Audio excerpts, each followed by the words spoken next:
Bonjour tout le monde.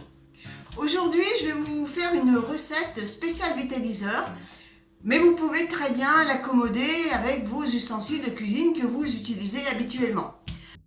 Alors cette vidéo n'est pas sponsorisée, je n'ai aucun partenariat avec le vitaliseur de Marion, mais comme je l'utilise régulièrement, c'est bien de faire une vidéo à ce sujet. Et puis pour celles qui l'utilisent déjà, ça peut permettre de donner quelques idées de recettes supplémentaires.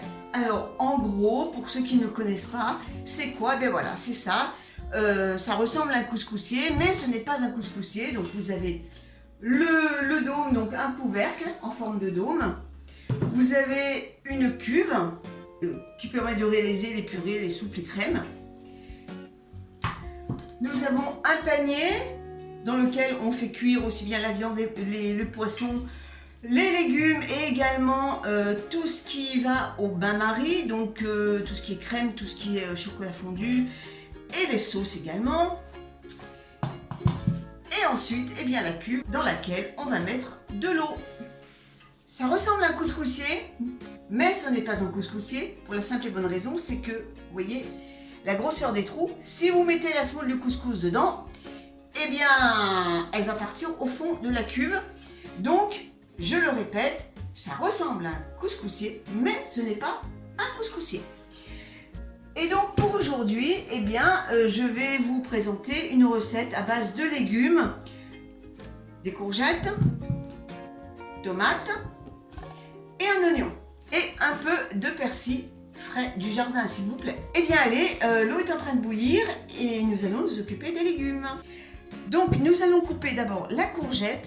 Alors je garde volontairement la peau, je l'ai bien sûr lavée et je vais couper le trognon et je vais la couper en petits carrés parce que plus le légume cuit vite et plus il garde ses sels minéraux et ses vitamines.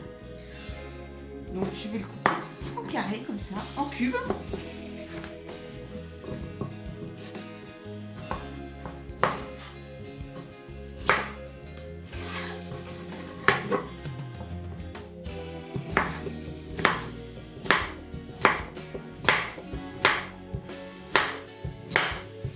Et donc avec ce vitaliseur, vous pouvez même réaliser de délicieux gâteaux qui seront très moelleux.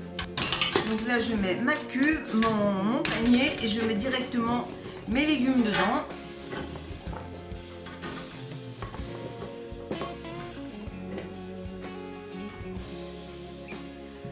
Et je fais pareil avec les deux autres courgettes. Alors pour les quantités, c'est vous qui voyez. Parce que là, je fais pour 2 personnes. Sachant qu'il y aura peut-être un peu de reste, mais c'est pas grave. Ça fera pour 2 repas. Je vais faire de même avec les oignons. Donc les oignons, pareil. J'enlève le trognon. Et je vais découper. Alors ça c'est au choix, soit en fines lamelles comme ici, soit en petits cubes. Là j'ai choisi de me mettre en fines lamelles.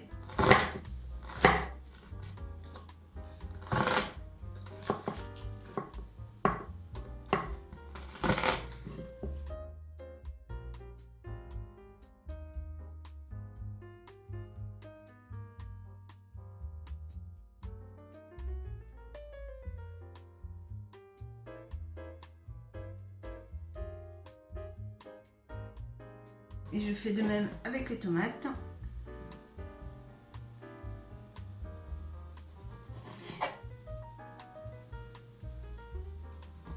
Alors les tomates, je les coupe en rondelles.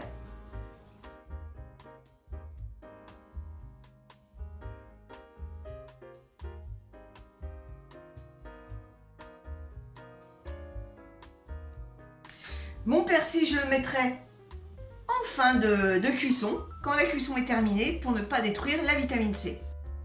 Une chose importante, il faut que l'eau bout constamment pour que la vapeur puisse arriver jusqu'aux légumes et ainsi les cuire. Donc je mets mon panier au-dessus de la cuve, je ferme et je laisse cuire 5 minutes. Allez, 5 minutes sont écoulées.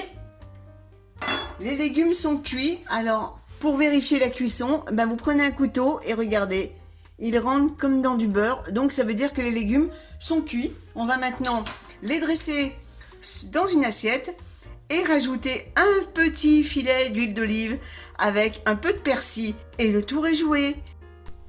Donc, je vais mettre quelques tomates,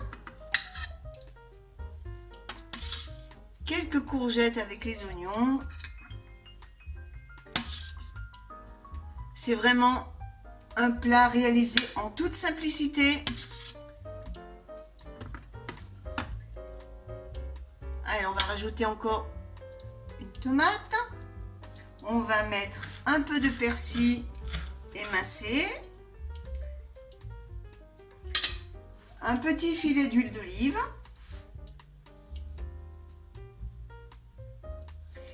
Et il n'en faut pas plus. Vous accompagnez ça avec une viande, froide ou chaude, ou même du poisson, et vous avez un repas équilibré, léger, facile à préparer, surtout très rapide. Alors j'espère que cette vidéo vous aura inspiré. Je vous souhaite à tous une bonne semaine, un bon appétit, et puis on se donne rendez-vous dans 15 jours pour une autre recette. À bientôt tout le monde!